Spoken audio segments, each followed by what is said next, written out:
find all the really bad Italian memes online and I send them to him. I don't know what half of them mean, but he laughs, so that's a good thing.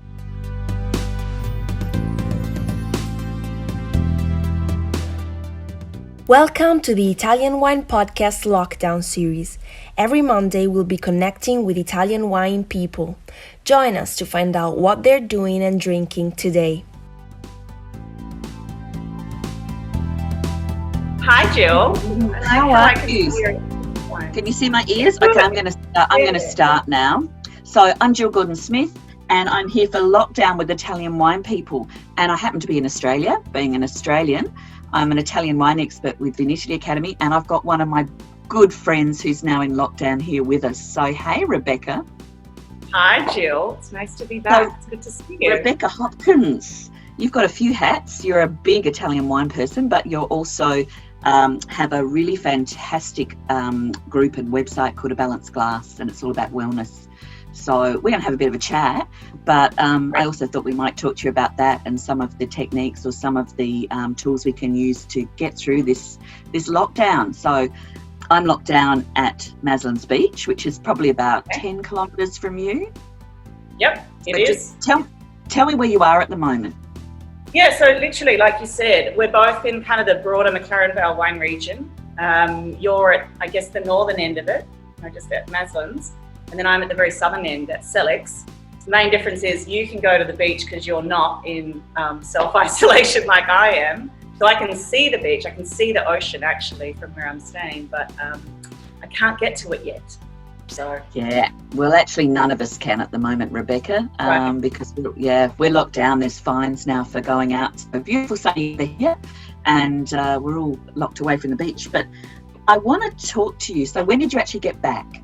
When did you come back to Australia, and why did you come back? I arrived home Monday a week ago. So this is day 10 for me in self-isolation. And I've been receiving amazing gifts from people like yourself who've given me, deliveries, because obviously I can't leave. And so I've received toilet paper, some beautiful wine, of Australian snack foods and twisties and chocolates. So I think I've got all my food groups covered. I'm actually just missing Italian wines. So that's call me tomorrow, Rebecca. Call me tomorrow. So tell me, why did you come back? Why did you come back to Australia? Because you were in San Francisco, and I know you've been in lockdown for about 20 days there. Yeah, look, and I've been living in San Francisco 13 years, and I love where I live, and I love the city that I live in, and I love my place in the city. But at the end of the day, my family's in Australia, and knowing what I know with the information that I had, I really couldn't deal with not being able to get to them and not being near them. And I think for my own mental health, more than anything, coming home quickly and as early as I could to not only set myself up, obviously with a 14-day mandatory isolation, you can't do anything, but get settled, and then be able to help the community, while I'm here, particularly my family who actually work in healthcare services. So, they are in a high-risk industry. And that's really the reason why.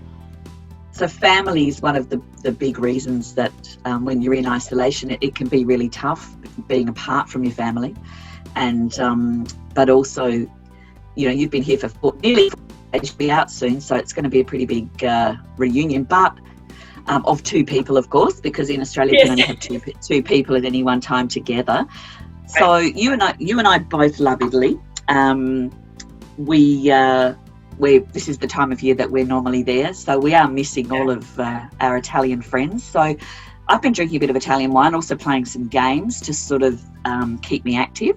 So I'm doing A to Z of drinking Italian grape varieties, and also so I've started off, and you could try this just with a post-it note. I'm just popping down, say for example, Aglianico, Arnese, and then drinking those grapes, and then I go on to the Bs. So that's a bit of an exercise. But what are you doing to stay sane? A lot of meditation. and trying to move my body as much as possible. I'm really lucky working for Folio, my wine partners. We have a lot of Italian wineries that we work with. And so I make it a point every day to contact one of them just to check in, as much for my connection to them as obviously them to us. And I try to schedule time just to see their faces. And this morning I was chatting with Filippo Vanni from Ricasoli, who's in Florence, locked down. And we were both lamenting not having wine in the house. And he was heading out to get a delivery from Francesco Ricasoli, was going to stock him up. So keeping in contact with suppliers is a big thing. Taking time in the morning. One of the challenges of being in Australia, and you know this, when we're working with Europe or working with the States, is our time zones are completely inversed. So you wake up, it doesn't matter what time, 6 a.m., 5 a.m., and it's already half the day in the US, and it's, into the evening for Italy. So making that mind shift of being okay with not being on top of every single thing you're doing, and trying to get into that groove has taken me a good week to feel not anxious about waking up to a full inbox every morning. Yeah, it's a real change, isn't it? So what have you been doing for fun though? How are you entertaining yourself? Because I know you've got a pretty good sense of humour, so I can only just imagine what's going on in that house. Our CEO is from Piemonte, so I find all the really bad Italian memes online and I send them to him. And I don't know what half of them mean, but he laughs, so that's a good thing. I cook. I actually have been cooking breakfast, lunch and dinner every day, which has been good because it's kind of like, pick a box. You get once a week, I get a delivery of groceries, of vegetables and random vegetables. Yeah, and I just kind of create things out of that. It's one thing that really keeps me grounded is eating well. And you get to the end of the box like everyone and you're like, what do I do with a bit of bok choy and a little bit of farro and some dead mushrooms? It's amazing what you can create, and I haven't killed myself from food poisoning, so that's a good thing. Well, that's an absolute plus, Rebecca. Look, it'd be really great. I'm stuck in a chair all day because you know what it's like when you're working at a home office, you tend to not get up as much. You're going to give us a bit of a tip. You're going to show us how to maybe stretch out a little bit. Plus, I also want to see your activewear. Oh, my activewear, sure. There's one thing people know about me is I'm really bad at working in a chair at a table, and so I normally sit on the floor on a bolster or a big like a buffon, I guess, and I sit on the floor with my legs crossed. So coming here, I've had to learn again how to work in a chair, but I brought a chair with me, so I'm just going to grab that. This is what I normally sit on. God, I couldn't do that. But 90% of people sit in a chair. On a chair. Yeah, this is a beautiful dining chair that I found. And so I think the first thing is, the one thing that all of us do when we're in like stooping, right, is we're sitting like this. Okay, so we get hunched. We generally don't have ergonomically set desks, not many of us do. So I would say, the most important thing to do when you've just done 4 hours of this is, I'm actually going to turn this way. Not 4 hours of this. No, I haven't done much of that. But bring your butt to the edge of your chair and make sure your feet are square on the ground. Okay? I hope everyone at home is doing this. You've got to make sure you're as much as possible at a 90-degree angle, okay? And that means your knees are over your ankles, your hips are straight, and then your spine is over your hips. So sometimes that means you tuck your tailbone in, sit up straight, drop your shoulders. The one thing that we all do, right, is this. So bring your shoulders back and bring them down. Pull, hang your arms by your side. They are, okay? They're hanging by my side. And what I want to see you do is just start to move your neck. To the right, really gently, and then to the left. And just start to feel that. Yeah? And then drop your head down, and then your head back. And this is just getting mobility back into your neck muscles. Very cool. Okay. So then the next thing, just roll your shoulders. Give them a good shake and really exaggerate it. Really bring them all the way up and all the way back. And then all the way up and all the way back. You could do this with two bottles of wine in your hand too, Rebecca. I often do that, Julie, and then I drink them like this.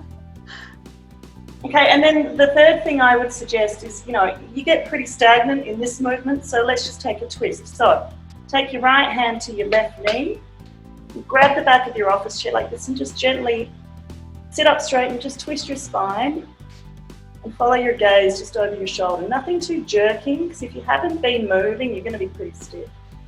But again, you're just trying to get some oscillation through your spine. Keep your head up, keep your back straight. I'm oscillating. Can you feel that? I can feel that. Now I want you to just do the other side. Oh, it's stiffer on the other side. Yeah, and you'll always have a dominant hand, so it tends to be, you'll probably be more flexible on your dominant side. And then my favourite of all, when you're completely overwhelmed, just sit here and then just drop your whole body down. I can do that one really well. I think I'll be really good at it. And hang your head down between your legs.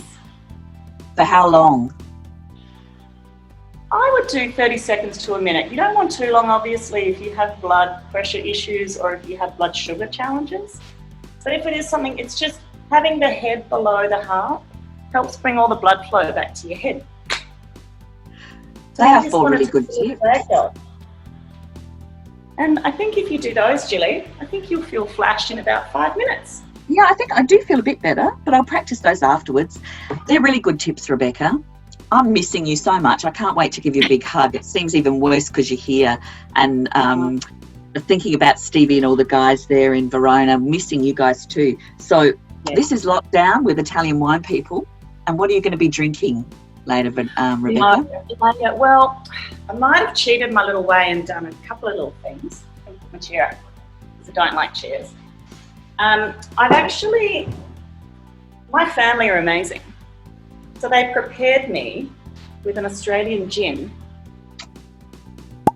which is called Green Ant Gin, which apparently has green ants in it. It does. It does. Yeah, and a fever tree tonic. So that's our aperitivi. And what are you going to be having after that? So while I don't have any Italian wine, I do have one of a dear friend's wines from McLaren Vale called Steve Panel, and he makes a Nebbiolo from up in Kaipo. And have you had this one before, Jill? I have. It's really good. It's not Barolo, but it's good. Well, it's exactly not Barolo, and I did manage That's to. Right. I did manage to say hi to Verona the other day. We're the importer for Verona Giacosa, and we were trying to work out how to get me a care package from Serralunga to me, but I'm not really sure that's going to work. So this is my stopgap until I see you. And then when you and I see each other, we're raiding your cellar. We are, definitely. I've got a heap of Chiretto in my cellar. I've got some, and in this, talking about my little game, drinking by letters, hopefully I'll see you by the time we get to C, because I've got this amazing Cisterna Fiori single Contrada Norella Mascalese for us to drink, apart from a few other things. Yeah, a lot of good things. Yeah, drink your G&T. Thanks, love. That gives me a good segue. So now, Beck, we've been talking about some things to help assist us in wellness and in maintaining some, wellness and balance during this lockdown. Can you tell me a bit about a balanced glass, which is your love? It is my love. So a balanced glass is something that I set up in 2018 as an online platform and a way to connect wine professionals to help them manage their mental health, physical health and wellness. So, we work in the wine business, but we are constantly around eating, drinking, traveling, entertaining. And I think one thing that we really didn't have was a way to connect as a community and share resources and tools to help all of us, stay well, stay physically well, stay mental well. And also, we're a global community. All of us come from from all over the world. And the community now, 2 years later, we have just shy of 2,000 people, all wine professionals. And we do all sorts of things. I write a story every week or two with my co-writer, Kathy Hoyer, and we write about isolation. I just wrote about what it's like to move continents. We write about jet lag, sleep, digestion, travel hacks, and it's just a way to normalize, a lot of the struggles that I think we all have as an industry. So, yeah. I mean, you're a great member. What do you think of it? Oh, I love it. I mean, when you started talking to me about a balanced glass, it just resonated. It hit so many points because I think it is really important. So check out Rebecca's website. It's a fantastic tool, and it's also a lot of fun. You meet some really cool people there. So yeah. And now, right, we're in lockdown. Isolation is a big deal. Mental health is a huge thing. So, now more than ever, I'm trying to ramp up as much as I can to make sure that we stay connected. And I have a theme. I want to see your faces and hear your voices. And so I challenge every person in our community to do that. So it's important. Well, it is important, and I'm seeing your face and hearing your voice, and can't wait to see you again soon. Big hug. Virtual hugs, Gilly. Look, thanks so much. I can't wait to see you again. And this is Lockdown with Italian Wine People. Cheers.